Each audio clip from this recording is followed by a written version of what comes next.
Electronics आणि ENTC हे जे इंजिनियर्स आता फ्रेश पासआउट होत आहेत, तर त्यांना IT या सेक्टरच्या पलीकडे जाऊन जर का कोअरमध्ये जॉब करायचे असेल, नोकरी करायची असेल, तर कुठल्या कुठल्या प्रकारच्या संधी उपलब्ध? आर्टिफिशियल इंटेलिजन्स आज मार्केटमध्ये झपाट्याने पसरते प्रत्येक क्षेत्रामध्ये. मग इलेक्ट्रॉनिक्स आणि ENTCच्या फील्डमध्ये आर्टिफिशियल इंटेलिजन्समुळे नोकऱ्यांचं प्रमाण कमी होणार आहे की नवीन नोकऱ्या येणार आहे? नवीन व्यवसाय जेव्हा आपण सुरू करतो, एक प्रायव्हेट लिमिटेड कंपनीपर्यंत घेऊन जातो, तर चॅलेंजेस नक्की काय काय आले?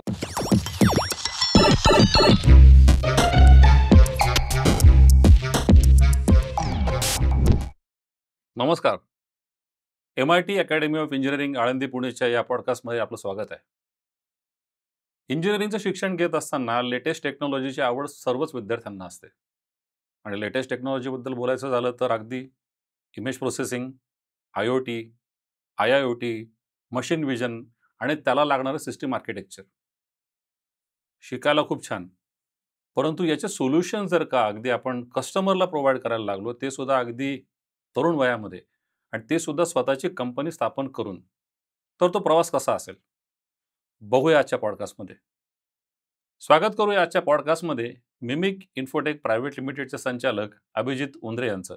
अभिजित सर, नमस्कार आणि स्वागत आहे आजच्या पॉडकास्टमध्ये. नमस्कार सर.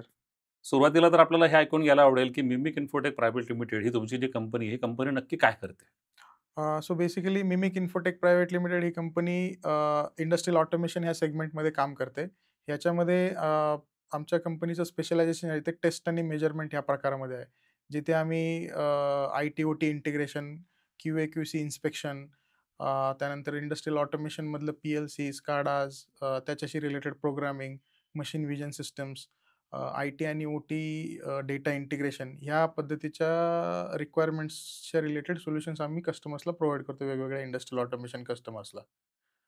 अच्छा. मग आता हे जे काही सोल्युशन्स तुम्ही प्रोव्हाइड करता, त्याच्याकडनं अगदी निश एरिया आपण म्हणू, cutting edge technology, latest technology आपण म्हणू, मशीन विजन असेल, इमेज प्रोसेसर असेल, IoT असेल, IIoT असेल.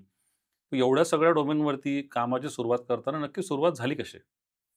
सो सुरुवात करताना मी बिझनेस सुरू करायच्या अगोदर तुम्ही कंपनीचं नाव ऐकलं असेल, हनीवेल टेक्नॉलॉजीज हो, म्हणून. हो, हो. तर त्या कंपनीमध्ये मी ॲज अ सोल्युशन आर्किटेक्ट होतो.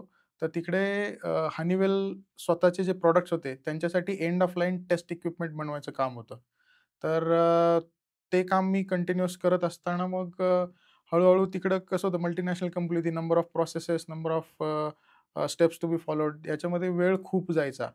आणि तिथं माझं जे पोटेन्शियल होतं ते तेवढं जास्त युटिलायझेशन होत नव्हतं. सो मग तिथं थॉट प्रोसेस जन्माला आली, की बाबा instead of wasting this much time in transit, number of processes following and all, मग आपण यापेक्षा स्वतःचा जर बिझनेस सुरू केला, तर त्या सेगमेंटमध्ये आपण जे सोल्युशन्स कस्टमर्सला द्यायला प्रोव्हाइड करू किंवा हे करू, तर ते याच्यापेक्षा जास्त इम्पॅक्टफुल असेल.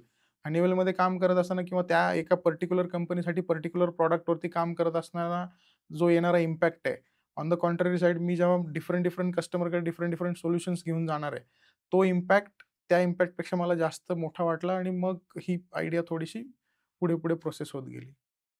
पण मग सुरुवात करताना कुठल्या टेक्नॉलॉजीने सुरुवात केली? असं कुठेतरी झालं असेल ना, की चला मला इमेज प्रोसेसिंगने सुरुवात करायची किंवा IoT नाही करायची. येस. सुरुवात करताना आम्ही टेस्ट आणि मेजरमेंट ह्या प्रकारामध्ये डेटा ॲक्विजिशन आणि कंट्रोल या प्रकारचे जे सोल्युशन्स असतात, त्याच्यामध्ये मग व्हरायटी ऑफ इंडस्ट्रीजमध्ये आम्ही ते सोल्युशन्स देतो. त्याच्यामध्ये ऑटोमोटिव्ह आहे, प्रोसेस आहे, फार्मा आहे, त्यानंतर ऑइल अँड गॅस आहे.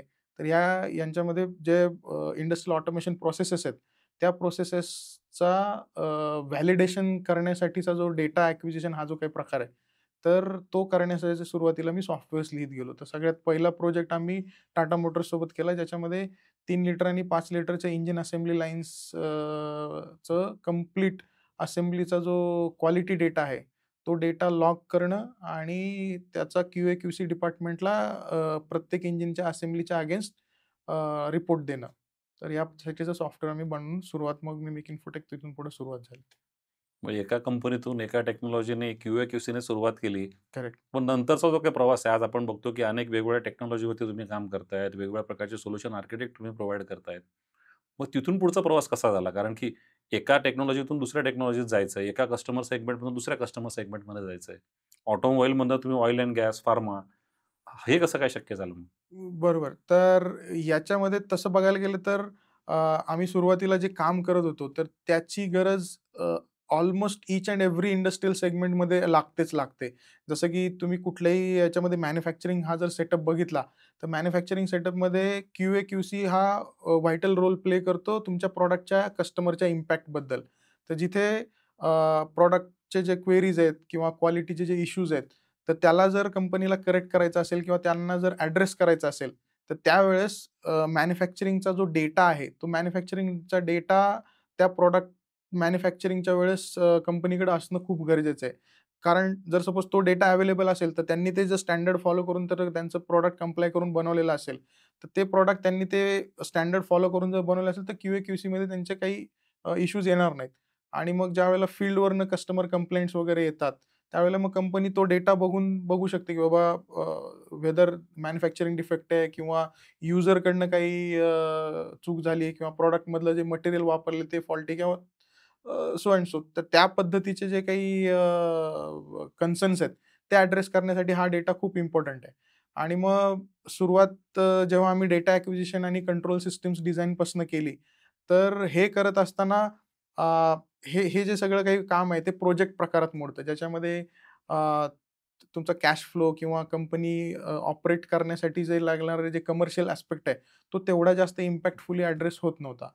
सो मग हळू-हळू आम्ही अल्टरनेट ऑप्शन्स किंवा मार्केटमधल्या अपॉर्च्युनिटीज बघायला सुरुवात केली. मग एक ब्रँड्स असोसिएट होत गेले. सगळ्यात पहिलं आम्ही एक इंडस्ट्रियल डेटा कनेक्टिव्हिटीमध्ये मॅट्रिकॉन ओ-पी-सी म्हणून एक ब्रँड आहे. तर आम्ही सगळ्यात पहिलं त्यांच्याशी असोसिएट झालो. तर त्यांच्याशी त्यांचे प्रॉडक्ट वापरून आम्ही कस्टमर्सला सोल्युशन डिलिव्हर करायला सुरुवात झाली. ते करता आणखीन त्याच्याच रिलेटेड एक ओमरॉन म्हणून एक ब्रँड आहे. त्यांच्याकडे काही प्रॉडक्टचे सोल्युशन्स होते. तर आम्ही 1-2 प्रॉब्लेम त्यांचे प्रॉडक्ट वापरून सॉल्व्ह केल्यानंतर त्यांनी आम्हाला अप्रोच केला, की बाबा तुम्ही आमचे रिप्रेझेंटेटिव्ह बना, की मार्केटमध्ये आम्ही प्रॉडक्ट तर आमचं आहे, पण त्याला व्हॅल्यू ॲड करून जे सोल्युशन किंवा सर्व्हिस द्यायला लागते, तर तसं करणारं कोणी नाहीये.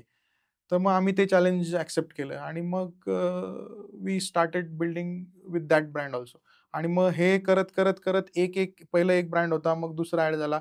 असं करता 3 ते 4 ब्रँडसोबत आता आम्ही सिस्टम इंटिग्रेटर ह्या कॅटेगरीमध्ये आम्ही त्यांच्यासोबत वर्क करतो. ज्याच्यामध्ये कस्टमरचं प्रॉब्लेम स्टेटमेंट असतं, ओ-ई-एमचं प्रॉडक्ट असतं आणि आमचं व्हॅल्यू ॲडेड सर्व्हिस असते, की आमचं जे ॲप्लिकेशन इंजिनिअरिंगचं जे नॉलेज आहे, ते नॉलेज यूज करून ते प्रॉडक्ट यूज करून आम्ही सोल्युशन डिलिव्हर करतो.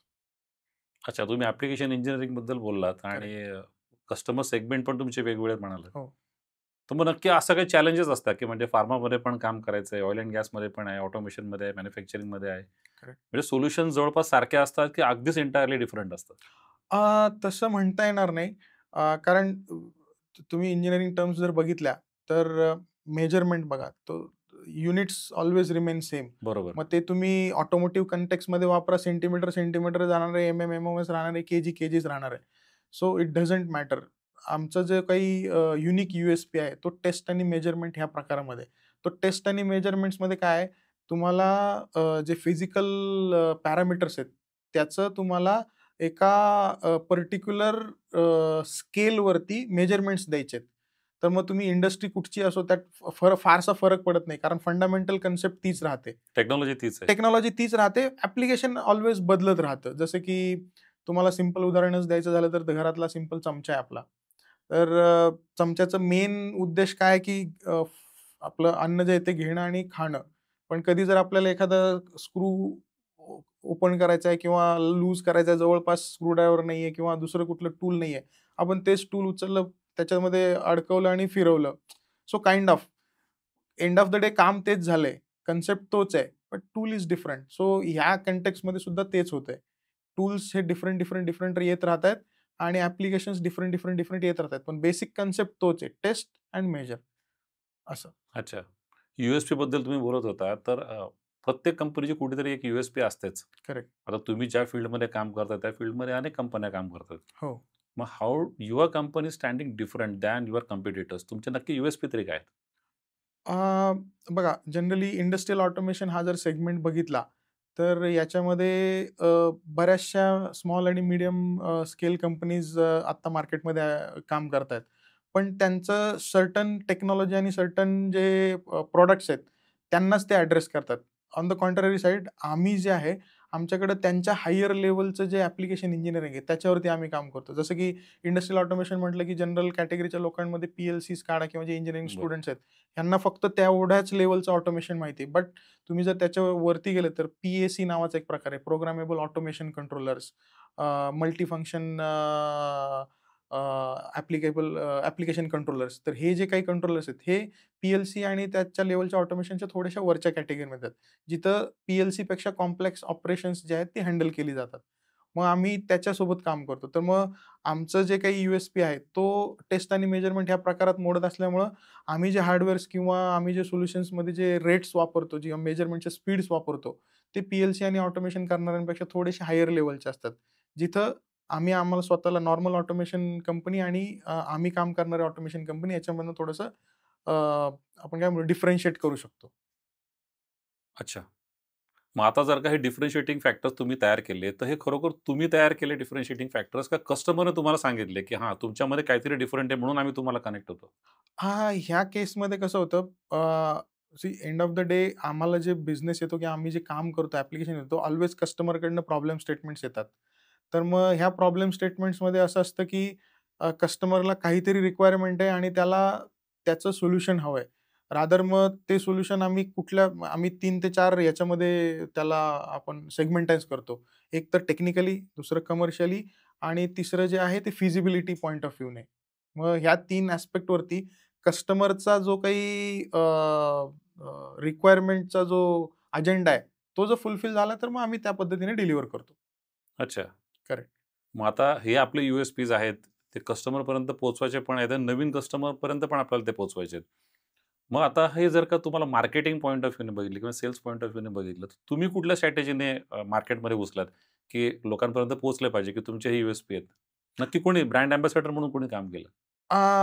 या केसमध्ये आम्ही we are always thankful to our customers कारण आमच्याकडं तुम्ही तसं बघाल तर आमच्याकडे सेल्स टीम असं कुठलंही म्हणजे आमच्या ऑर्गनायझेशनमध्ये सेल्स टीम नाही आहे. रादर कोणी सेल्स पर्सनच नाही आहे.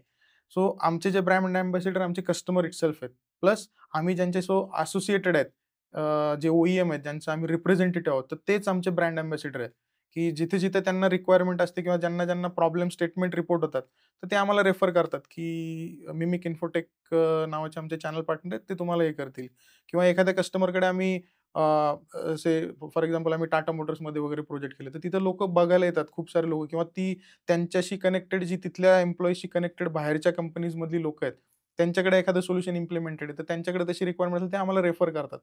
सो आमचे कस्टमर आणि आमचे जे ओ-ई-एम पार्टनर्स आहेत, तेच आमचे ब्रँड अँबॅसेडर आहेत.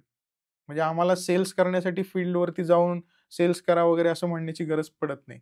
आणि म्हणजे आम्ही असं प्राउडली सांगतो, की आमच्याकडे सेल्स टीम नसताना सुद्धा आमच्या year on year sales figure always previous इयरच्या डबल आहेत. 100% ग्रोथ प्रत्येक वर्षात 100% असं ग्रोथ आपण म्हणू. ऑलमोस्ट. याच्यामध्ये पण असं काहीतरी एक बिझनेस मॉडेल पण असेल ना, की नुसतं माझ्या कस्टमरने मला प्रमोट केलं, ती चांगली गोष्ट आहे. परंतु अशी कुठली स्ट्रॅटेजी होती का, की ज्या स्ट्रॅटेजीमुळे तुम्ही ठरवलं, की हां, दरवर्षी माझा 100% ग्रोथ व्हायला पाहिजे? आ, आम्ही तसं असं ॲज सच खूप जास्त प्लॅन नाही केलं. जसे-जसे आमच्याकडं फ्लोमध्ये ऑब्स्टॅकल्स येत गेले किंवा बिझनेस इम्प्लिमेंट करत असताना किंवा बिझनेस करत असताना जिथं-जिथं आम्हाला लॅगिंग सापडले, त्याला आम्ही एक ॲड्रेस करत गेलो आणि मग तसं प्रॅक्टिकल कसं आपण प्रॅक्टिकल करत जातो, तेव्हा तसं-तसं त्यातलं जास्त डीप अंडरस्टँडिंग येत जातं. तर त्या पद्धतीने मग आम्हाला कळत गेलं, की अरे बाबा हे होत नाही, तर हे केलं तर हे फुलफिल होतंय. सो तसं-तसं मग आम्ही ते कॅटर करत गेलो. आणि मग तसं केल्यानंतर असं आलं, की आम्हाला स्वतःलाच रोल मॉडेल करून घेतलं, की बाबा ट्रॅडिशनल वे ऑफ बिझनेसमध्ये कसं असतं तुम्ही बघा, एक सेल्स डिपार्टमेंट असतं, एक ऑपरेशन्स असतं, एक मॅन्युफॅक्चरिंग आहे, एक सर्व्हिस एंड सपोर्ट आहे. तर आमच्याकडं ज्या गोष्टींमध्ये आमच्याकडं लॅगिंग आहे, तर त्या गोष्टींना आम्ही आमचं स्ट्रेंथ बनवलं आणि आमचे कस्टमर्स आणि चॅनल असोसिएट्स जे आहेत, रिप्रेझेंटेटिव्ह आहेत, तर तेच आम्हाला त्या पॉइंटला इम्प्रूव्हाइज करण्यासाठी सपोर्ट करत गेले. अच्छा, म्हणजे आपण समजा SWOT एनालिसिस केलं, तर weakness converted into strength correct. असं काहीतरी काइंड ऑफ, केलेलं आहे. Kind of. गुड. नव्याने व्यवसाय सुरू करायचा म्हटल्यानंतर अनेक प्रकारचे चॅलेंजेस येतात.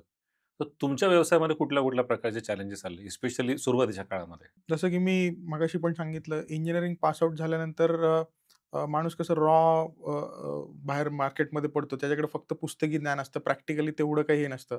तर सुरुवातीला मी ठरवलेलं की बाबा एक कमीत कमी एक 3-4 वर्षाचं तरी प्रॅक्टिकल एक्सपोजर गेन करून मार्केटमध्ये कसं टेक्नॉलॉजी चालते, ॲप्लिकेशन्स कसे इम्प्लिमेंट होतात, इंजिनिअरिंग नॉलेज कसं ॲप्लाय होतं, हे सगळं करून मग पुढचं बिझनेस सुरू करावा.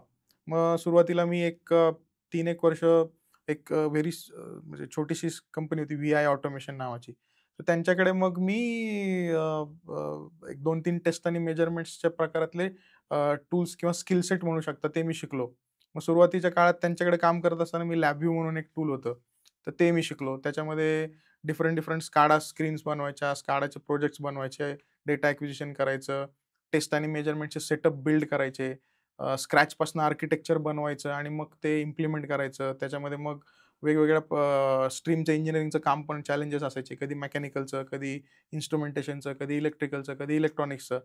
असे खूप सारे ऑब्स्टॅकल येते. मग ते 3-4 वर्ष मी काम केल्यानंतर मग अ, आपण म्हणतो ना, की थोडंसं अपग्रेड व्हायला पाहिजे. मग मी मूव्ह झालो. थोडंसं शिंडलर म्हणून एक कंपनी आहे. एलिव्हेटरमधली खूप वेल रिनोन ब्रँड आहे. मग त्यांच्या मी कॉर्पोरेट R&D सेंटरमध्ये त्यांच्या एका प्रॉडक्टसाठी टेस्ट आणि मेजरमेंट सेटअप्स बनवण्यासाठी त्यांनी मला अपॉइंट केलं. काही सर्टन याच्या ऑब्स्टॅकल्स किंवा काही फॅमिली इश्यूजमुळं नंतर मग मला ते सोडायला लागलं. Then I move to Honeywell. मग हनीवेलमध्ये काम करत माझा जो वेळ होता, जसं मगाशी पण आपण म्हटलं, की सुरुवातीला असं मी दिवसाच्या 8 तासाच्या कामापैकी 3 ते 4 तास प्रॉडक्टिव्ह व्हायचे. बाकीच्या 4 तासामध्ये मग मीटिंग्ज हे ते भरपूर साऱ्या गोष्टी व्हायच्या. मग मी बॅक ऑफ द माइंड थोडासा विचार केला, की बाबा आपण हेच जर काम आहे, इथं एकाच प्रकारच्या ॲप्लिकेशनवरती काम करतोय, एकाच प्रकारचं काम आहे आणि हे ऑल्वेज असंच राहणार आहे. मॅन्युफॅक्चरिंग ऑर्गनायझेशन आहे. त्यांचं प्रॉडक्टही तेच आहे, त्यांच्यावर कामही तेच करणार. फक्त चेंजेस काय होणार आहेत, उद्या एक फीचर ॲड झाला तर तो ॲक्सेप्ट होणार आहे किंवा नवीन-नवीन कस्टमर डिमांड्स व्हायला. तर मग मला वेगवेगळ्या ॲप्लिकेशनवर काम करायला जरा थोडासा उत्साह असायचा. मग मी विचार केला, की बाबा हे असं कितीपर्यंत चालणार आहे लाईफमध्ये. मग तिथं थोडंसं ते जे प्रिव्हियस जे डिप्लोमापासूनचं जे बॅक ऑफ द माइंड जे विचार चालले होते, ते तिथं खूप जास्त असे उमळून बाहेर आले, की बाबा नाही हे आपण हाच जो वेळ आहे, तर तो स्वतःच्या कामामध्ये जर दिला, तर याच्यापेक्षा जास्त आपण इम्पॅक्ट तयार करू शकतो. आणि मग मी एक मार्च 15च्या आसपास मी तिकडे रिझाइन केलं आणि नवीन व्हेंचरच्या कडे वळालो. पण मग तिथेही भरपूर सारे चॅलेंजेस होते. मग सुरुवातीला तर होतं, की सुरुवात कुठून कशी करायची? पण तेवढा जास्त इश्यू आला नाही कारण मी ज्या कंपनीत काम केलं या आधीच्या 2 ते 3 कंपन्यांमध्ये, तर मग तिथं मला फ्री हँड भरपूर होता. डिसिजन मेकिंग पॉवर्स होत्या आणि मग ते करत असताना जी आपण म्हणतो ना टेक्निकल बैठक जी होती कामाच्या नॉलेजची, तर ती पक्की होती. पण मग बाकीचं जे सगळं बिझनेस कसा सेट करायचा, स्टार्ट कुठून करायची, हे करायचे. मग बाहेर पडल्यानंतर मग हे सगळं असं आव असून उभं राहिलं. मी 1-2 महिने असा एकदम टेन्स झालो, की अरे आता नोकरी तर सोडून बसलोय, पुढं काय करायचं? पण मग मग एक-एक म्हटलं सगळा गुंता एकदम जर सोडवायला गेलं तर तो जास्त होईल. मग एक आपण सॉल्व्ह करूया. मग माझ्याकडचा जो स्किल सेट होता, मी LabVIEW प्रोग्रामर होतो. तर मग मी छोटे-छोटे LabVIEWचे प्रोजेक्ट्स घ्यायला सुरुवात केली. पहिले एक 3-4 महिने ते प्रोजेक्ट्स केल्यानंतर मग थोडंसं मला कॉन्फिडन्स आला. मग सुरुवातीला माझे काही मेंटॉर्स होते इंडस्ट्रीमधले. त्यांच्याशी मी डिस्कस केलं. त्यांनी मला थोडंफार कन्सल्ट केलं, की "बाबा तू असं-असं केलं तर" मग नंतर इंडिव्हिज्युअल बिझनेस सुरू केला तर गोइंग इन लाँग रन्स तो तितका जास्त प्रॉमिनंट होणार नाही. इंडस्ट्रियल इम्पॅक्ट तेवढा येणार नाही. मग त्याच्याऐवजी जर कंपनी जर सुरू केली, तर त्याचा इम्पॅक्ट थोडासा जास्त येईल. मग तसं मग करत मग मी सुरुवात केली. मग सगळ्यात पहिला प्रश्न आला, की वर्किंग कॅपिटलचा. कारण मी जेव्हा बिझनेस सुरू केला त्यावेळेला थोडंसं फॅमिली बॅकग्राऊंड एंडवरती खूप सारे उलथापालथी झाल्या होत्या. माझ्या आईचा ॲक्सिडेंट, तिचं डिमाईस, त्यानंतर मग माझं लग्न. असं करता आमची फॅमिली थोडं फायनान्शियल स्ट्रेसमध्ये होती. थोडक्यात कसं, की एक वेल इस्टॅब्लिश्ड फॅमिली एकदमच ह्या जे काही सेटबॅक्स आहेत, त्याच्यामुळं ते पूर्णपणे एकदमच रस्त्यावरती आल्यासारखं झालं. आणि मग एक हे चॅलेंजेस सगळे एकाच वेळी आले. मी नोकरी सोडायचा डिसिजन घेणं, हे होणं, ॲक्सिडेंट होणं, माझं लग्न ठरणं वगैरे. पण मग कुटुंबातल्या सगळ्यांनी साथ दिली. जसं कुटुंबातल्या सगळ्यांनी साथ दिली, तसंच बाहेरनं मार्केटमध्ये पण खूप लोकं ज्यांना माझं काम माहिती होतं. त्यांनी मग मी जसं-जसं एकेकाकडे गेलं, की बाबा असं-असं मी जॉब सोडलाय आणि मी स्वतःची कंपनी सुरू करतोय. मग एक मी स्टेप घेत गेलो आणि जर्नी कंटिन्यूड.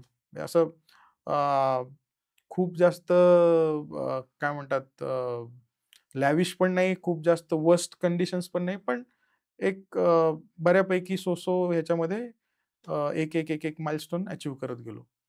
मग तुम्ही सुरुवातीच्या काळात जे इंडस्ट्रीमध्ये काम केलं, ते व्हीआय ऑटोमेशन असेल, शिंडलर असेल, हनीवेल असेल. मग तिथला जो एक्सपिरियन्स होता, त्या एक्सपिरियन्सचा तुमच्या व्यवसायामध्ये काय फायदा झाला?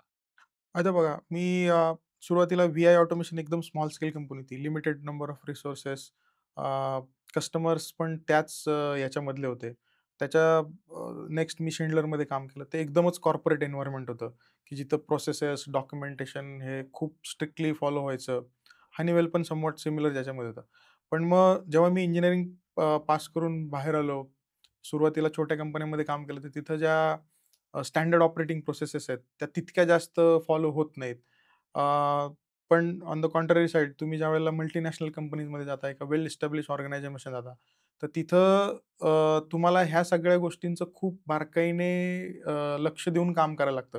कारण आपण काम करण्याचा जो इम्पॅक्ट आहे, कारण स्मॉल स्केल कंपनीमध्ये जास्तीत जास्त मॅक्सिमम स्ट्रेंथ 20-25 याच्या पुढे जात नाही. पण मी ज्या दुसऱ्या 2 कंपन्यांमध्ये काम केलं तिथं म्हणजे ग्लोबल स्ट्रेंथच त्यांची 5,000 10,000 हे होते. तर मग एवढ्या सगळ्या ऑर्गनायझेशनला रन करायचं, तर तुम्ही स्मॉल स्केल सारखं वगैरे असं रन नाही करू शकत. मग मला व्ही-आय ऑटोमेशनमध्ये काम करताना पूर्ण टेक्निकली एक्सपर्टाईज गेन करण्यासाठीचा फ्रीडम मिळाला. नेक्स्ट मी जेव्हा शिंडलरमध्ये गेलो त्यावेळेला काय म्हणतो ऑर्गनाइज्ड वेमध्ये काम कसं करायचं, वेल डॉक्युमेंटेड वर्क कसं करायचं, हा मला तिथं जास्त एक्सपिरियन्स मिळाला. सेम हनीवेलमध्ये सुद्धा मी ज्या सेगमेंटमध्ये काम सुरू केलं, तिन्ही ठिकाणी म्हणजे तिन्ही ऑर्गनायझेशनमध्ये काम केलं, तर मी तोच जो पोर्टफोलिओ तो माझा डे बाय डे एन्हान्स होत गेला. तर मग असं म्हणजे ह्या तिन्ही याच्यामधला फरक हाच आहे, की स्मॉल सेक्टरमध्ये तुम्हाला कसं प्रॅक्टिकल एक्सपोजर खूप चांगलं मिळतं. डिसिजन मेकिंगची पॉवर तुमच्याकडे असते.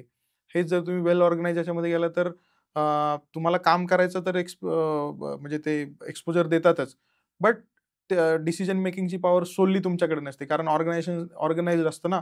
त्यामुळे मग तुम्ही तुमचा वरचा, त्याच्यावरचा, त्याच्यावरचा डिसिजन मेकिंग सुद्धा त्याच वेने होतं. सो हे जे काही प्रकार आहेत ते मी ह्या म्हणजे स्मॉल स्केलमध्ये पण तसं शिकलो आणि वेमध्ये काम करायचं पण तसं शिकलो. मग ह्याचा सगळ्याचा इम्पॅक्ट जो आहे तो बिझनेस ज्यावेळेला मी रन करायला सुरुवात केली, तर मला अ, तो खूप जास्त फायदा झाला, की सुरुवात करताना मी एकटाच होतो. नंतर मग 2 लोकांची टीम आली. मग आणखीन 2 लोकं झाली. आता असं करत-करत मग आता आमच्याकडे जवळपास 15 प्लस चा स्टाफ आहे. तर मग हे सगळे जसं मी सुरुवातीला माझे ऑब्झर्वेशन होते त्याप्रमाणे सुरुवात मी एकटा आणि दोघं जण होतो त्यावेळेला असंच बाबा चाललंय आज ह्या कस्टमरचं काम, उद्या ह्या कस्टमरचं काम. याचं घाईवरती आलं की त्याच्याकडे जा, त्याचं आलं तर त्याला थोडं 2 दिवस थांब. पण मग जशी-जशी ऑर्गनायझेशन वाढत गेली, काम वाढत गेलं, टर्नओव्हर वाढत गेला, तर मग कुठेतरी हे ऑर्गनाइज व्हायला पाहिजे. मग आम्ही कसं केलं की इन हाऊस एक open source E system implement केली. ती इम्प्लिमेंट करून आम्ही प्रत्येक आमच्या कामाची जी स्टेप्स आहेत त्या ऑर्गनाइज केल्या. त्यांचा वर्कफ्लो बनवला आणि मग ते वर्कफ्लो फॉलो करत-करत आता ते इतकं स्ट्रीमलाईन्ड आहे, की आम्ही फॉर्च्यून 500 कंपनीच्या लेव्हलचं ऑर्गनाइज्ड काम करतो. म्हणजे अरे वाह! आम्हाला यू वोंट बिलीव्ह की आमची कंपनी सिंपल एका छोट्याशा 2 बीएचके फ्लॅटमध्ये असून सुद्धा आमच्याकडे 3 वेगवेगळे डिपार्टमेंट्स आहेत. आम्ही 3 वेगवेगळ्या डिपार्टमेंट्सचं एक क्लाउड बेस्ड सिस्टम इम्प्लिमेंट केली. आम्ही त्याच्यासोबत काम करतो. म्हणजे आमच्या कंपनीचा रिसोर्स जगात कुठेही बसला असेल, तर त्याचं काम थांबणार नाही. सपोज तो साइटवर आहे, तो गेला तरी त्याला त्याचा इंटरनेट कनेक्शन असेल, तर त्याचा क्लाउडचा ॲक्सेस आहे. तो तिथं बसून त्याचं काम करू शकतो. म्हणजे असं नाहीये, की आज बाबा मी साइटवर आहे, मी 2 दिवस येणार नाहीये, ट्रॅव्हलमध्ये 2 दिवस त्याचं काम कुठं थांबणार नाही. सो लेटेस्ट टेक्नॉलॉजिकल जे टूल्स आहेत, ते आम्ही अडॉप्ट करायचं ह्या कंपन्यांचं जे मी ऑब्झर्वेशन केलं, त्याच्यामध्ये मला कळलं, बाबा स्मॉल स्केल ऑर्गनायझेशन एका लेव्हलच्या वर का जात नाहीत? तर ते वेल ऑर्गनाइज्ड वेमध्ये काम करत नाहीत. डिसिजन मेकिंग आहे ते सिंगल पॉइंट सोर्स करतो. मल्टिपल लोकांकडे डिसिजन मेकिंग किंवा ग्राउंड लेव्हलपर्यंत डिसिजन मेकिंग पॉवर्स नसतात. सो ह्या सगळ्या गोष्टीचं जे ऑब्झर्वेशन आहे, तेच ऑब्झर्वेशन मी बिझनेसमध्ये इम्प्लिमेंट केलं आणि मग एक माइलस्टोन्स आम्ही अचीव्ह करत गेलो. ERP असेल, स्ट्रीमलाईन करेक्ट. असेल, क्लाउडचा वापर केलेला असेल, हे सगळ्या तुम्ही लेटेस्ट सगळे जे काही टेक्नॉलॉजी ते वापरतात तुमच्या फंक्शनिंगमध्ये. बरोबर. हे करत असताना स्मॉल स्केल आणि प्रायव्हेट लिमिटेड कंपनीमध्ये एक चॅलेंज नक्की दिसतं. ते म्हणजे की मॅनपॉवर रिटेन्शन. तर करेक्ट. तुम्ही नक्की असं काय केलं, की तुमच्याकडे मॅनपॉवर रिटेन राहील? आता पर्टिक्युलरली मिमिक इन्फोटेकच्या बाबतीत बोलायचं झालं तर आमचा जवळपास 50% जो स्टाफ आहे तो 5+ इयर्स आमच्यासोबत आहे. अ, त्याहीपेक्षा त्यातला आणखीन एक 20-30% जो स्टाफ आहे तो ऑलमोस्ट 8 to 10 इयर्स आमच्यासोबत आहे. सो मी जसा बिझनेस सुरू केला तसं म्हणजे जे एम्प्लॉईज जसे जॉइन करत गेले, तर प्रत्येकाचं एक ॲस्पिरेशन आहे. एंड ऑफ द डे सगळ्यांचं गोल आहे की फायनान्शियल वेल्थ प्रत्येकाला पाहिजे. आपण जे काम करतोय, त्या कामामधलं ईज प्रत्येकाला पाहिजे. ते काम केल्याचं सॅटिस्फॅक्शन पाहिजे. आणि नेमकं मी स्मॉल स्केलमध्ये पण काम केलं, मी मीडियम स्केलमध्ये पण काम केलं आणि एकदम मल्टीनॅशनल कंपन्यांमध्ये पण काम केलं. तर याच्यामधले जे माझे मगाशी मी सांगितल्याप्रमाणे काही जे ऑब्झर्वेशन होते, ते प्रत्येकाचं असं मी त्याच स्टेजमधनं आल्यानंतर मला थोडंसं हे ईज झालं, की बाबा जर सपोज आपल्याकडे एम्प्लॉयी रिटेन करणार आहे, तर त्याचे ॲस्पिरेशन्स काय आहेत? आपण काय दिलं तर त्याला ते सॅटिस्फॅक्टरी वाटेल? मग आम्ही एक त्यांना तसं आपण काय म्हणू मेंटरिंग करत गेलो. तर आमचा मी प्राउडली सांगतो, की आमचा 90% स्टाफ आहे, तो इन्स्ट्रक्शनलेस काम करतो. म्हणजे आम्हाला रोज उठून जाऊन त्याला तुझं काम हे तू कर वगैरे असं सांगायची गरज पडत नाही. They all are self motivated. आणि हे पॉसिबल झालं बिकॉज आम्ही ज्या बॅकग्राऊंडमधनं आलो आणि कंपनीचं ट्रान्सफॉर्मेशन त्यांनी प्रत्यक्ष डोळ्यांनी बघितलं, की कुठून सुरुवात झाली आणि कंपनी काय लेव्हलपर्यंत पोहोचली. ऑल्वेज फायनान्शियल जो काही म्हणतो आपण गेन म्हणतो, तो आम्ही त्या प्रमाणात पास तर केलाच आहे. बट जे जॉब सॅटिस्फॅक्शन हा जो काही प्रकार आहे, तर तो आम्ही खूप वेल मेंटेन ठेवला, की बाबा त्याला असं नको कुठेही वाटायला, की अरे मी रोजच येतोय. पैसे तर तो कसाही कमवणार आहे. आमच्या ऑर्गनायझेशनमध्ये करो किंवा आणि कुठल्या याच्यामध्ये गेल्यानंतर तसं करू. कारण आम्ही ऑल्वेज म्हणजे जशी कंपनी सुरुवात झाली ते टिल डेटपर्यंत आम्ही जो पण टेक्नॉलॉजिकल ट्रेंड किंवा लेटेस्ट याच्यामध्ये आहे, आम्ही ऑल्वेज त्याच्यामध्ये प्रोजेक्ट करतो. तो एम्प्लॉयीला एक सॅटिस्फॅक्शन असते, की बाबा नाही ह्या कंपनीमध्ये छोटीशी आहे, काम करण्याचं फ्रीडम आहे, वेल ऑर्गनाइज्ड आहे आणि लेटेस्ट टेक्नॉलॉजिकल ट्रेंड्सवरती काम होतंय. सो त्यांना कुठेही असं फील होत नाही, की आपण जगाच्या मागे पडलोय, एकच ह्याच्यात अडकून पडलोय वगैरे असं फील येत नाही. तर मग तसं-तसं त्यांना जसं-जसं वेळ गेला, जसं-जसं त्यांना जास्त-जास्त कळायला लागलं, रिस्पॉन्सिबिलिटीज मिळत गेल्या, तसं-तसं त्यांचं काम करायचा इंटरेस्ट वाढत गेला. तर मग आम्ही ऑल्वेज हेच फोकस ठेवून चालतो, की जॉब सॅटिस्फॅक्शन असणं हे खूप इम्पोर्टंट आहे. बट त्या on the same side financial earnings सुद्धा तितकेच मॅटर करतात. सो आम्ही आजच्या घडीला आमच्याकडे जेवढे पण वेल रिटेन्ड एम्प्लॉईज आहेत किंवा हे आहेत, आम्ही त्यांना मार्केट कॉम्पिटिटिव्ह सॅलरी ऑफर करतो. Although we are small scale company. Very good. एक छोटासा आणखीन एक प्रश्न असा विचारायचा आहे, की MIT अकॅडमी ऑफ इंजिनिअरिंगमधून तुम्ही 2010 साली इलेक्ट्रॉनिक्सची डिग्री घेतली आणि तिथून तो करिअरचा प्रवास सुरू झाला. बरोबर. तर कॉलेजमध्ये जे काही इंजिनिअरिंगचं शिक्षण घेतलं, त्याचा नक्की इमिजिएट वापर झाला, की थोडंसं अजून अपस्किलिंग करावं लागलं? आणि आज त्याचा काय वापर होतोय का? खूप चांगला प्रश्न आहे. कारण मी ज्यावेळेला इंजिनिअरिंगला ॲडमिशन घेतलं, तसंही मी डिप्लोमा करून आलो होतो आणि माझा त्या एंट्रन्स वगैरे किंवा ते जे लिस्ट लागते त्याच्यामधनं नंबर लागलेला. तर सुरुवातीला ज्यावेळेला कॉलेजला ॲडमिशन घेतलं, त्यावेळेला MIT अकॅडमी ऑफ इंजिनिअरिंगची अशी ख्याती होती, की त्यांच्याकडचं जे इन्फ्रास्ट्रक्चर आहे, ते बाकी कुठच्याच कॉलेजमध्ये तितकं जास्त हे नव्हतं, ॲडव्हान्स्ड. ॲडव्हान्स नव्हतं. मी ॲडमिशन घेतलं तेव्हा त्यांच्याकडची जी लायब्ररी फॅसिलिटी आहे, मी जिथं माझ्या कॉलेजमधला 90% टाईम मी त्याच फॅसिलिटीमध्ये स्पेंड केला. तर ती लायब्ररी जी आहे त्याच्यामधला जो बुक्सचं कलेक्शन आहे, रेफरन्स बुक्सचं स्पेशली, ते इतकं म्हणजे ॲडव्हान्स लेव्हलचं आहे, की तिथं जर एखाद्या विद्यार्थ्याने स्वतःला स्ट्रीमलाईन करून जर त्याचा पुरेपूर वापर करून घेतला, तर इंडस्ट्रीमध्ये तो कधीच त्याला म्हणजे फेल्युअरचा हे करावं लागणार नाही. तर ते एक आहे. दुसरं असं होतं, की त्यावेळेला आमच्याकडं म्हणजे कॉलेजमध्ये ज्यावेळेला आम्ही हे करायचो होतो, जेव्हा-जेव्हा थिअरी सेशन्स किंवा प्रॅक्टिकल्स वगैरे व्हायचे, तर त्याच्यासाठी लागणारं जे इन्फ्रास्ट्रक्चर होतं, ते पण सगळं वेल इक्विप्ड होतं. त्यामुळे मग मार्केटमध्ये गेल्यानंतर, "अरे, मला हे माहिती नाही," असं कधीही वेळ आली नाही. सो MIT अकॅडमी ऑफ इंजिनिअरिंगचा मला तो सगळ्यात मोठा फायदा आहे. मी ऑल्वेज कधीही कोणाशी विचारलं, "मी इंजिनिअरिंग कुठे केलं बाबा?" मी आळंदीच्या MITमधनं केलं. तर मग ते सांगताना मी प्राउडली हेच सांगतो, की बाबा तिथली लायब्ररी फॅसिलिटी खूप जबरदस्त आहे. तिथं जो स्टडी हॉल आहे, तो पण खूप जबरदस्त आहे. तो 24/7 स्टुडंटला ॲक्सेसिबल असायचा आणि त्यामुळं कसं होतं, रिस्ट्रिक्शन्स काही नव्हते. रीडिंग हॉल ॲक्सेसिबल आहे, लायब्ररी ॲक्सेसिबल आहे. लायब्ररीमधला जो कंटेंट आहे, तो सुद्धा जे कोर्स वर्क होतं, त्याच्याशी रिलेटेड भरपूर सारे रेफरन्स बुक्स होते आणि मी ऑल्वेज जे इंजिनिअरिंग स्टुडंटमध्ये आजकालचा जो ट्रेंड आहे, ती टेक्निकलचे जे टेकमॅक्स वगैरे त्या लोकल परीक्षा हां, पब्लिकेशन्स. Local पब्लिकेशनचे books. तर मी त्याच्यावरती कधी हे केलं नाही. पण लायब्ररीमध्ये जो रेफरन्स बुक्सचा जो काही साठा होता, मी ऑल्वेज तोच प्रिफर केला. मी आजही माझ्याकडं नवीन काम करण्याला येणाऱ्या मुलाला मी ऑल्वेज तेच प्रश्न विचारतो. "बाबा तू अभ्यास करताना कुठले बुक रेफर केले?" तर मग ते लगेच कळून जातं, की स्टुडंटची काय कॅपॅबिलिटी किंवा हे आहे. सो कॉलेजचं जे इन्फ्रास्ट्रक्चर होतं, तो खूप मोठा यूएसपी होता. एक तर लायब्ररी, दुसरं त्यांच्याकडे असणारं जे इंटरनेट हॉलची फॅसिलिटी. त्यावेळेला ते Orkut वगैरे फार फॉर्ममध्ये होतं. Facebook वगैरे इतकं जास्त आलेलं नव्हतं. तर ते मुलांना ते फारच फॅसिनेटिंग वाटायचं आणि आम्ही त्यावेळेला तेवढं असताना सुद्धा त्याचा खूप वापर केला. आणखीन एक त्यांच्यामध्ये याच्यावर होतं, की त्यांच्याकडं मोठमोठ्या लायब्ररीचं सबस्क्रिप्शन पण होतं. तर आम्ही कॉलेजमध्ये असताना ब्रिटिश लायब्ररीचं सबस्क्रिप्शन होतं. तर मी ब्रिटिश लायब्ररीचं सबस्क्रिप्शन म्हणजे library to library, institution institution लेव्हलचं होतं. तर आम्ही म्हणजे एका वेळी एका वीकमध्ये एकालाच स्टुडंटला ॲक्सेस द्यायचा. तर आम्ही 2-3 मुलं ज्यांना त्यांच्यामध्ये इंटरेस्ट नाही, आम्ही त्यांच्या नावाने कार्ड्स बुक करायचो, क्यू बिल्ड करायचो आणि मग ते यूज करायचो. सो कॉलेजने हे जे काही इन्फ्रास्ट्रक्चर प्रोव्हाईड केलं, तर त्याचा माझं आज जे काही मी करिअर मधली माझी जी ग्रोथ आहे, त्याच्यावरती खूप मोठा इम्पॅक्ट आहे. मी रादर म्हणेन, की मी ऑल्वेज कधी कॉलेजबद्दल बोलायचं तर माझे हे 3 पॉइंट खूपच जिव्हाळ्याचे आहेत. एक तर लायब्ररी, ब्रिटिश लायब्ररी, युनिव्हर्सिटीची जयकर लायब्ररीचा ॲक्सेस. ए-आर-आयचे पण कदाचित लायब्ररीचं त्यावेळेस ॲक्सेस नाही, असेल. त्यावेळेला हे 2 लायब्ररीजचं अच्छा. खूप मोठं हे होतं आणि मग त्याच्यामुळे कसं व्हायचं, की एखाद्या आम्ही त्यावेळेला मी इंजिनिअरिंगमध्ये असताना खूप इंडस्ट्रीजशी कनेक्ट जास्त होतो. म्हणजे आधी डिप्लोमा स्टुडंट होतो. नंतर थोडंसं एक 2-3 महिन्याचा थोडासा वर्क एक्सपिरियन्स पण होता आफ्टर डिप्लोमा किंवा कॉलेज लवकर सुरू नाही झालं वगैरे आणि मग ते असल्यामुळं कसं इंडस्ट्रीशी कनेक्टेड असल्यामुळं ते थोडंसं एक्सपोजर चांगलं मिळालं.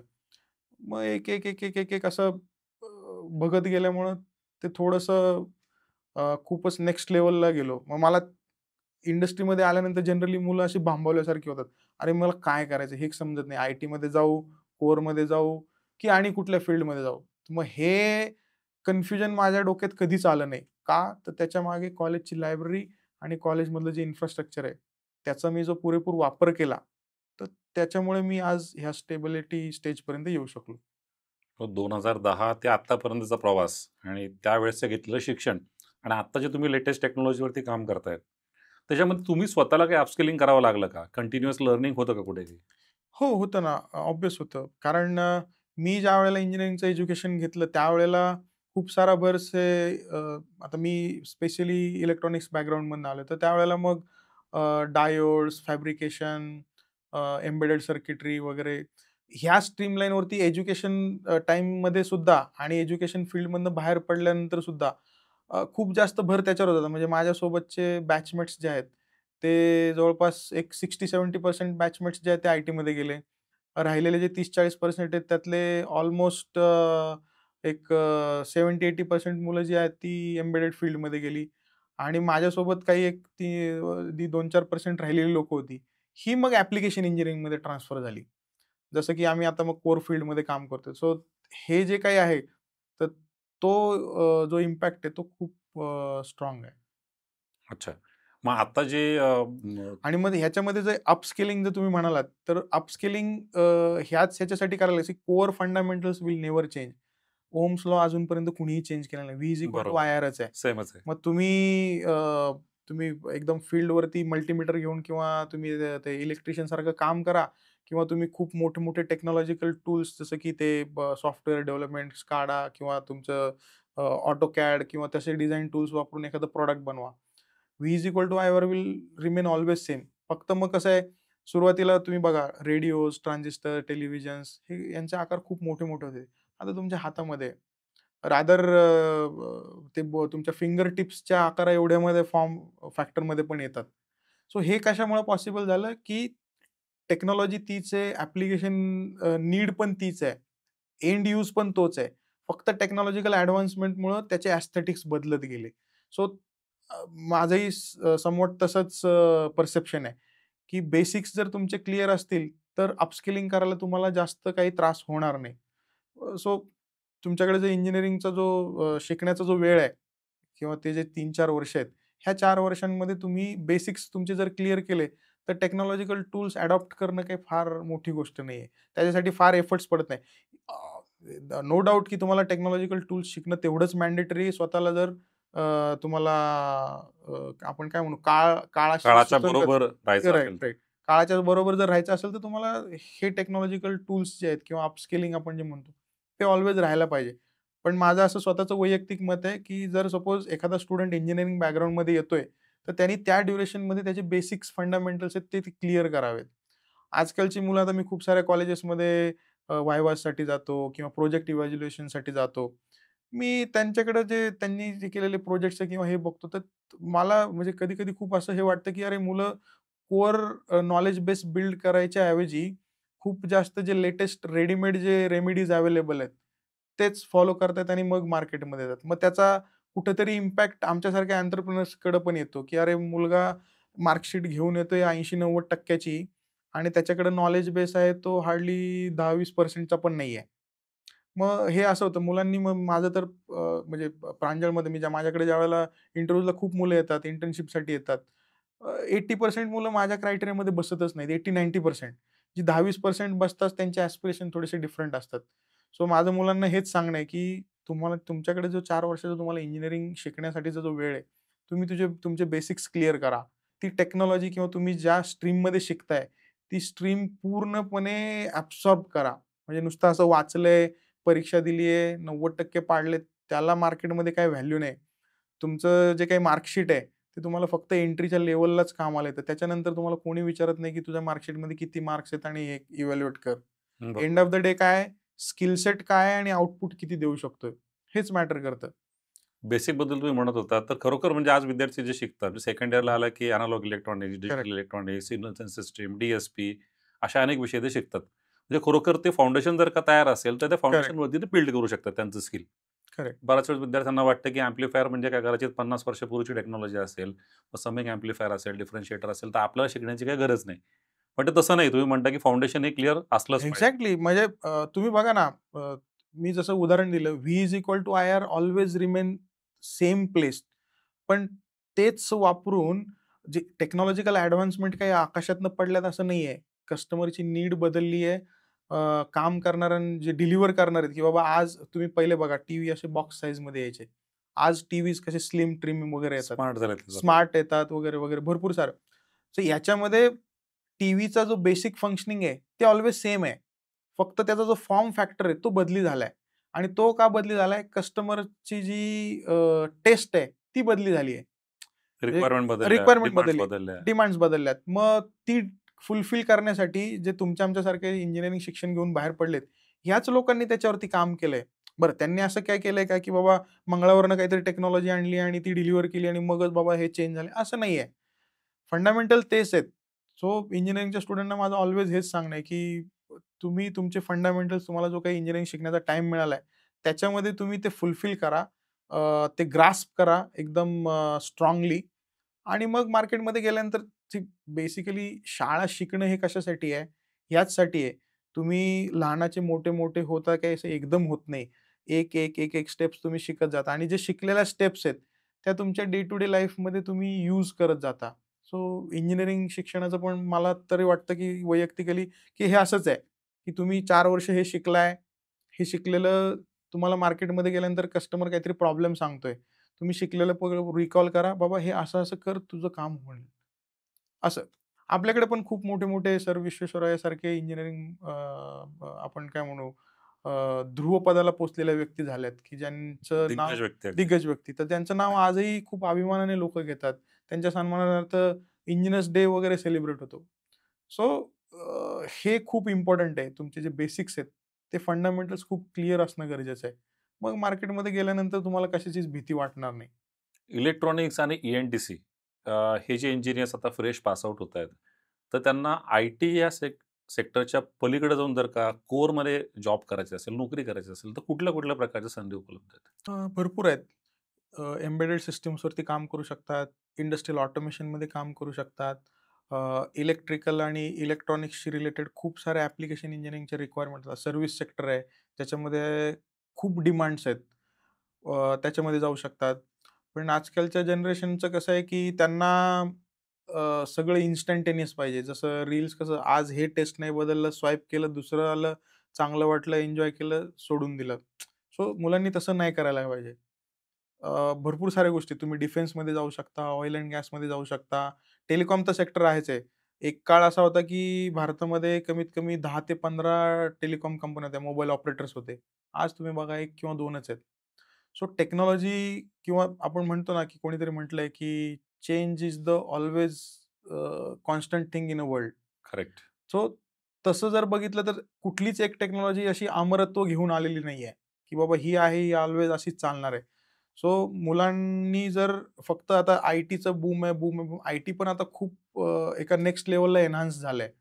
तुम्ही जर बघा पहिल्या याच्यामध्ये जेव्हा फर्स्ट जनरेशन किंवा सेकंड जनरेशन ऑफ कॉम्प्युटर्स जे होते. आता तुम्हाला त्या कॉम्प्युटर्सला हँडल करणं, मेंटेन करणं याच्यासाठी खूप जास्त ह्युमन रिसोर्सेस लागत नाहीत. म्हणजे आता जनरली तुम्ही ॲज अ कॉमन मॅन म्हणून जर बघा, तुम्ही कॉम्प्युटर, विंडोज तुम्हाला शिकवायची गरज आहे का? पेंट, वर्ड हे तुम्ही बेसिक एज्युकेशन नाही का, आ, वगैरे अगदी असं शाळेत असल्यापासून एक्झॅक्टली. शिकतात. तर मग त्यांना आता तेवढ्या लेव्हलचं जे रिसोर्सेस आहेत ते म्हणजे ते काम करणारे किंवा हे आता त्याची गरज नाहीये. जो की आपण बेसिक नॉलेज बेस म्हणतो तिथपासूनच येतात. मग मुलांनी फक्त आय-टी आहे की आय-टी किंवा पॅकेज मिळतंय किंवा हे मिळतंय असं हे न बघता कोर फील्डमध्ये पण भरपूर डायव्हर्स काइंड ऑफ ॲप्लिकेशन्स आहेत किंवा सेगमेंट्स आहेत, एरियाज आहेत, जिथं तुम्ही जाऊन काम करू शकता. आणि आय-टीचं कसं आहे, की मोठमोठ्या ज्या आय-टी कंपनीज आहेत, त्या काही कोर आय-टी काम करतात असं नाहीये. ते सुद्धा एक आपण काय म्हणतो, सपोर्टिंग टूल म्हणूनच ते काम करतायत. तुम्ही जर आय-टी इंडस्ट्रीचं उदाहरण घेतलं, मोठमोठे आता मुलांना आय-टीचं खूप फॅसिनेशन आहे. तर त्या फॅसिनेशनमध्ये काय होतं, मुलांना 2-3 गोष्टीचं बाबा खूप मोठं-मोठं इन्फ्रास्ट्रक्चर आहे, मोठमोठ्या बिल्डिंग्ज आहेत, हे पॅकेज आहे, सॅलरी आहे, एवढे-एवढे फॅसिलिटीज मिळतायत, ग्लोबली फिरायला मिळते, ऑन साइट जायला मिळते. पण याचा जर कोर इम्पॅक्ट जर बघितला, तर हेच आहे की त्या कंपन्यासुद्धा कुठल्यातरी मोठ्या कंपन्यांसाठी सर्व्हिस प्रोव्हायडर आहेत. आणि त्यांना जो मिळणारा जो रेव्हेन्यू आहे, तो करन्सीच्या डिफरन्समुळे आहे. आणि त्यामुळे त्या कंपन्या तेवढं हे करू शकतात. पण ऑन द कॉन्ट्ररी साइड तुम्ही मीडियम आणि स्मॉल स्केल इंडस्ट्रीमध्ये जर बघितलं, तिथं पण ह्यूज स्किलफुल रिसोर्सेसचा गॅप आहे. जो की ही जी नवीन येणारी यंग जनरेशन ती भरून काढू शकते. फक्त योग्य अपॉर्च्युनिटी आयडेंटिफाय करण्याची गरज आहे. तर मग ती करण्यासाठी कॉलेज जीवनापासून जर तुम्ही तुमचा फोकस क्लिअर असेल, गोल क्लिअर असेल, तर तुम्ही ते करू शकता. म्हणजे नाही का, आज मार्केटमध्ये आय-टीची बूम आहे, बाबा मी आय-टीमध्ये जातो, 5 वर्ष झाली, अरे हे डाऊन झालंय, असं वाटायला नको. म्हणून मगाशी म्हटल्याप्रमाणे की फंडामेंटल्स क्लिअर हवेत, गोल क्लिअर हवा फोकस क्लिअर हवा सो तुम्ही मग सर्व्हाईव्ह कराल कुठल्याही कंडिशनमध्ये. एक प्रश्न जो बऱ्याच पालकांना आणि विद्यार्थ्यांना पण पडतो, तो असा आहे की आर्टिफिशियल इंटेलिजन्स आज मार्केटमध्ये झपाट्याने पसरते प्रत्येक क्षेत्रामध्ये. मग इलेक्ट्रॉनिक्स आणि ए-एन-टी-सीच्या फील्डमध्ये आर्टिफिशियल इंटेलिजन्समुळे नोकऱ्यांचं प्रमाण कमी होणार आहे, की नवीन नोकऱ्या येणार आहे? कसं आहे? काय इम्पॅक्ट काय असेल त्याचा? नाही, मला पर्सनली तसं वाटत नाही. तुम्ही बघा, तुम्ही 80s-90s पासून टिल डेटपर्यंत डॉट-कॉमचा किती हवा झाली. अरे, अरे, आता जगबुडी येणार किंवा मध्ये-मध्ये कम्प्युटर सगळ्यांच्याच झाले, नोकऱ्या. सगळ्यांच्या नोकऱ्या जाणार किंवा तत्सम. पण असं काही झाल्याचं मला तरी ऐकवत नाही. सो आत्ता पण जेव्हा आपण एआय, एम-एल वगैरे हे म्हणतो, हे ट्रेंडिंग ट्रेंड्स आहेत, जे की majority of time social media म्हणा किंवा मार्केटमध्ये ज्याची चलती आपण असं म्हणतो, तर त्याच्यामध्ये ही हाइप आहे, ओव्हर हाइप्ड आहेत. सी ऑल्वेज तुम्ही एआय वगैरे आत्ता एआयचं जे ॲक्चुअल इम्प्लिमेंटेशन आहे किंवा ॲक्चुअल प्रॅक्टिकल यूज आहे, तो जो आहे तो आपण ChatGPT सारखे वगैरे टूल्स बघतो. तर ही टूल्स काय आहेत, की ती आपण काय म्हणतो ते एखादा प्रॉम्प्ट दिल्यानंतर ती सिलेक्टिव्ह इन्फॉर्मेशन घेऊन कंपाईल करून तुम्हाला दाखवणार आहेत. बरोबर. तसं बघायला गेलं तर फार जास्त एआयने एखादं काम केलं आणि तुमचं काम ईझी झालंय असं काही मला तरी माहीत नाही कुठलं टूल तसं करतंय. ह्याच्यामुळे काय होतं एआय, एम-एल आता खूप सारी मुलं आता खूप साऱ्या इंजिनिअरिंग कॉलेजमध्ये एआय, एम-एल ब्रांचेस आहेत. पण ती मुलं आहेत ना डायरेक्शनलेस आहेत. त्यांना कळतच नाही की नेमकं कुठं जाऊ? कोण कशावरती काम करतंय? आणि मग मार्केटमध्ये कसं होतं की खूप सारे लोकं एखाद्या गोष्टीचा बागुलपणा नाही याच्यामध्ये एवढं हे झालंय का कुणाचं तरी एकाचं बघितलं की लोकांना वाटतं नाही, नाही ह्याला सध्या मागणी जास्त आहे. तर आपण त्याच्यामध्ये गेलं पाहिजे, आपलं करियर व्हायला पाहिजे वगैरे, वगैरे. पण मुलांच्या हे लक्षात येत नाहीये की एआय, एम-एल हे सुद्धा टूल्स जे आहेत ना, ते कुठल्यातरी एका टूलचं एक्सटेन्शन आहे. जसं की आपण एखादी इन्फॉर्मेशन अजून पण बघा, आपण काय बोलतो Google करून बघ. हा बझवर्ड आहे. एखादी गोष्ट नाही माहिती, अरे Googleवरती टाकून बघ. तर एआय किंवा एम-एलचे आत्ताचे जे टूल्स अवेलेबल आहेत मार्केटमधले, तर ती टूल्स ह्या सर्च इंजिनचे एक्सटेन्शन्स आहेत, की ते डीप लर्निंग अल्गोरिदम वापरून प्रॉम्प्ट्सला ॲनलाईज करतात, सिलेक्टिव्ह इन्फॉर्मेशन कलेक्ट करतात आणि मग तुम्हाला सिलेक्टिव्ह रिझल्ट दाखवतात इन्स्टेड ऑफ वेग रिझल्ट्स. सो आत्ताच्या पुरतं जर बोलायचं झालं तर सध्या एआय आणि एम-एल जे आहे, ते इथपर्यंतच मर्यादित असं मला वैयक्तिक वाटतं. फार जास्त अजून ॲडव्हान्समेंट होईल, काही-काही होईल, but again back to basics, basic will remain same. त्याच्यामध्ये काही फार जास्त चेंज होणार नाहीये. अगदी बरोबर. खरं तर आजच्या एपिसोडमध्ये आपण पूर्ण तुमचा प्रवास बघितला. म्हणजे अगदी छोट्याशा इंडस्ट्रीपासून जॉब सुरू केला. तिथून ते हनीवेल, शिंडलर, तिथून तुमची स्वतःची कंपनी आणि त्याच्यात येणारे चॅलेंजेस, आजच्या विद्यार्थ्यांना तुम्ही केलेले मार्गदर्शन. खरोखर अतिशय मिनिंगफुल असा पॉडकास्ट आहे आणि तुम्ही इथे आज आलात, इतकी महत्त्वपूर्ण माहिती दिली. त्याबद्दल MIT अकॅडमी ऑफ इंजिनिअरिंगच्या तर्फे अनेक अनेक धन्यवाद. थँक माझ्याकडनं सुद्धा MIT अकॅडमी ऑफ इंजिनिअरिंगचं आभार. मला इथे येऊन बोलण्याची संधी दिली. धन्यवाद. धन्यवाद.